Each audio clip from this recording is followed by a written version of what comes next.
Good morning. आज हम DElEd second semester में पेपर सप्तम देखेंगे संस्कृत। तो संस्कृत में हम देखेंगे यूनिट 3 जिसमें दिया है संस्कृत शिक्षण प्रारंभ करने का छात्रों का स्तर एवं व्याकरण से इसका संबंध। तो इससे पहले हम अध्ययन कर चुके हैं संस्कृत शिक्षण प्रारंभ करने का छात्रों का स्तर क्या है, इस विषय पर अध्ययन किया जा चुका है पिछले वीडियो में। तो आज हम अध्ययन करेंगे कि व्याकरण से इसका क्या संबंध है। छात्रों के लिए संस्कृत एक नवीन भाषा के रूप में होती है, अतएव संस्कृत भाषा सीखने के प्रति छात्रों में रुचि उत्पन्न करना अति आवश्यक है। छात्रों को उनके दैनिक जीवन में उपयोग में आने वाले बोलचाल की भाषा से संस्कृत की निकटता को बतलाते हुए अध्यापन करना चाहिए, ताकि उसे नवीन भाषा नहीं बल्कि उसकी पहचानी हुई भाषा लगे। इससे संस्कृत सीखने के प्रति छात्रों में रुचि उत्पन्न होगी। तो अब हम अध्ययन करेंगे संस्कृत शिक्षण का व्याकरण से क्या संबंध है। देखिए, जिस प्रकार संस्कृत भाषा विश्व की प्राचीनतम भाषा है, उसी प्रकार संस्कृत शिक्षण की परंपरा भी विश्व की प्राचीनतम भाषा शिक्षण की परंपरा है। प्राचीन काल में भारत में गुरुकुलों, मठों तथा आश्रमों में संस्कृत का पठन पाठन होता था। उस समय उनमें संस्कृत शिक्षण के लिए केवल पंडित शैली ही प्रचलित थी, जिसका स्वरूप मौखिक था। दीर्घकाल तक यही परंपरा चलती रही। संस्कृत शिक्षण प्रारंभ करने का छात्रों का स्तर व्याकरण संस्कृत शिक्षण पर बल दिया जाता है। तो कहने का मतलब यह है कि व्याकरण शिक्षण से गहरा संबंध रहा है और इसमें व्याकरण शिक्षण के द्वारा संस्कृत शिक्षण पर विशेष जोर दिया गया। तो प्राचीन काल में खट वेदांगों जैसे शिक्षा, छंद, व्याकरण, निरुक्त, ज्योतिष और कला के अध्ययन पर विशेष बल दिया जाता था।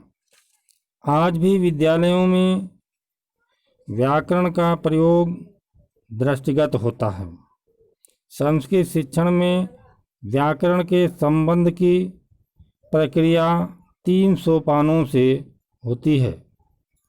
मतलब कहने का यह है कि 3 सोपानों से ये पूर्ण होती है, संपन्न होती है। पहला सोपान है, इसमें छात्रों को शब्द रूपों, धातु रूपों का शुद्ध उच्चारण सिखाया जाता है तथा उन्हें कंठस्थ कराया जाता है, जिससे छात्र पढ़ते समय शब्दों का अर्थ समझकर विषय वस्तु को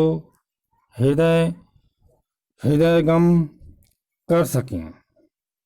इसी क्रम में समासों का ज्ञान कराया जाता है तथा अपर कोश के सूत्रों का कंठस्थ कराया जाता है, जिससे छात्र व्याख्या कर सकें तथा अपने शब्द भंडार में वृद्धि कर सकें।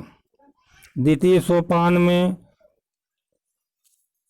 छात्रों को संस्कृत के सरल गद्य व पद्य खंडों को पढ़ने के योग्य बनाने के उद्देश्य से लघु सिद्धांत कौमुदी के प्रयोग द्वारा व्याकरण व प्रारंभिक स्तर का ज्ञान दिया जाता है तथा अपर कोश के सूत्रों की व्याख्या की जाती है।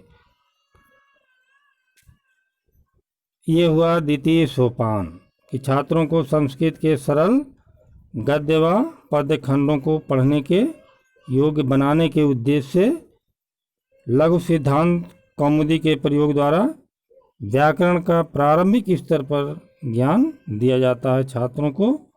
तो तृतीय सोपान है, छात्रों को इसमें सिद्धांत कौमुदी, पाणिनि, अष्टाध्यायी और पंतजलि महाभाष्य के द्वारा संस्कृत काव्य ग्रंथों तथा दर्शन आदि पर प्रकरण ग्रंथों का अध्ययन कराया जाता है, जिससे छात्रों को संस्कृत शिक्षण साहित्य का समुचित ज्ञान हो सके। तो अब इसका संबंध क्या है, किस उद्देश्य से व्याकरण और संस्कृत शिक्षण का संबंध स्थापित किया जाता है। तो कुछ इसके उद्देश्य हैं। नंबर 1, संस्कृत ध्वनियों से बने वाक्यों को शुद्ध उच्चारण करना। दूसरा, सरल शब्दों का शुद्ध वर्तनी में लेखन करना। तीसरा, पाठ्य पुस्तक को पढ़कर सरल गद्यांश का शुद्ध उच्चारण या वाचन करना। चौथा पॉइंट, संस्कृत में सरल प्रश्नों के उत्तर देने में छात्रों को सक्षम बनाना।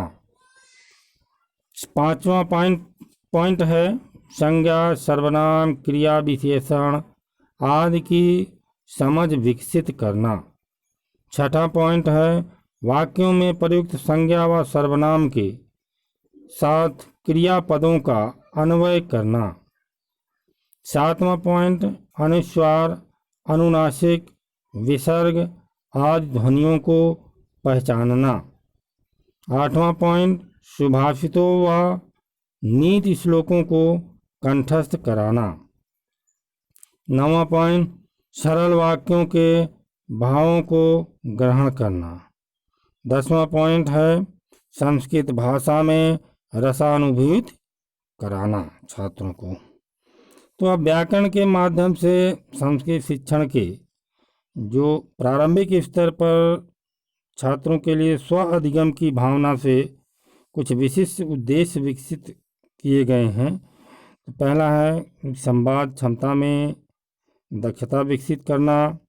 दूसरा, श्लोकों के सस्वर वाचन की योग्यता बढ़ाना।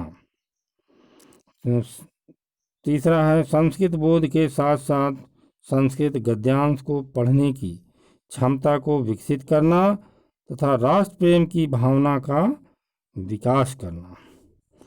अगला पॉइंट है संस्कृत भाषा एवं शिक्षण साहित्य के प्रति जिज्ञासा उत्पन्न करना। पांचवा पॉइंट है सौंदर्य बोध एवं सृजन का विकास करना। अशुद्ध संस्कृत वाक्यों को शुद्ध करना। छठा पॉइंट, संस्कृत श्लोकों में निहित सूक्तियों एवं सुभाषितों के भावों को समझना।